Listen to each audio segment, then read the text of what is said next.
Hi friends, പുതിയ വീഡിയോയിലേക്ക് എല്ലാവർക്കും സ്വാഗതം. ഇന്നത്തെ പരിപാടി ഇത് വെച്ചിട്ടുള്ളതാണ്. ഓക്കെ, നമുക്ക് കാണാം കേട്ടോ. വേണ്ടത് ഈ ഒരു വടിയാണ്. ഇത് ഞാൻ നേരത്തെ എടുത്തു വെച്ച് തരുന്നതാണ്. നേരത്തെ ഇവിടെ പറമ്പ് ഇങ്ങനെ കട്ട് ചെയ്യാൻ വേണ്ടിയിട്ട് ഉപയോഗിച്ചതാണ്. അപ്പോൾ ഇന്നെന്ന് പറയുമ്പോൾ നമ്മൾ പറമ്പിന് മതിലിൻ്റെ സൈഡിൽ ഇങ്ങനെ കാട് പിടിച്ചിട്ടുണ്ട്. കണ്ടോ, കുറച്ചൊക്കെ വെട്ടി. ഇത് കണ്ടില്ലേ, ഇത് നമുക്ക് അങ്ങ് അറ്റം വരെ ഈ മതിലിന് സൈഡിലുള്ളത് വെട്ടി മാറ്റണം. ഓക്കെ, കണ്ടാ,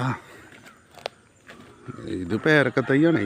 കണ്ടാ, ഇങ്ങനെ പറമ്പിൽ കാട് പിടിച്ച് കിടക്കുക.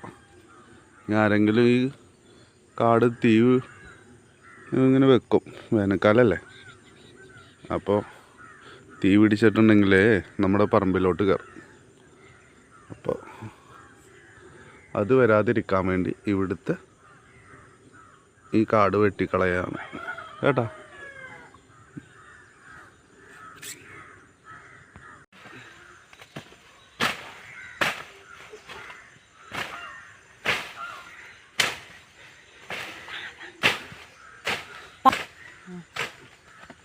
നല്ല മുള്ളുണ്ട്, തൊട്ടവാടി ഉണ്ട്.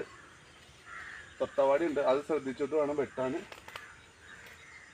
ഇതുണ്ടോ, വള്ളി കൂടി കിടക്കുകയാണ്. അങ്ങനെ വെട്ടുമ്പോൾ ശ്രദ്ധിച്ചിട്ടില്ലെങ്കിൽ കയ്യിലോട്ട് കത്തി കൊള്ളും. അതൊക്കെ ശ്രദ്ധിച്ചിട്ട് വേണം വെട്ടാൻ. വെട്ടിക്കഴിഞ്ഞത് ഈ ഇതെടുത്തിട്ട് നമ്മുടെ തെങ്ങിൻ്റെ കടയ്ക്ക് ഇടും. അപ്പം അതിനൊരു വളമയാവും. ഇതുണ്ടല്ല, ഇതിങ്ങനെ എടുത്ത് നമ്മുടെ തെങ്ങിൻ്റെ കടയിലോട്ട് ഇടാം. കണ്ടാ. അപ്പോൾ ഓക്കെ, അടുത്ത വീഡിയോയിൽ നമുക്ക് കാണാം. ഓക്കെ.